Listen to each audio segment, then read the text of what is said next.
A patent ductus arteriosus, or a failure of the fetal ductus arteriosus, which was a shunt initially connecting the aorta and the pulmonary artery, to close within the first weeks of life.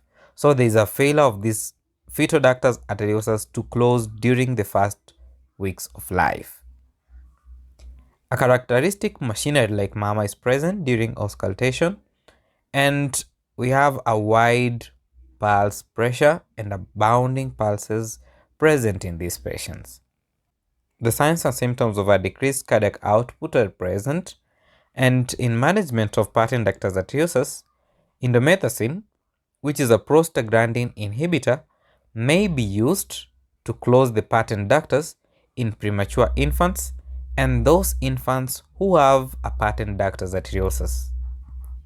The defect may be as well be closed during cardiac catheterization, or it may require surgical management.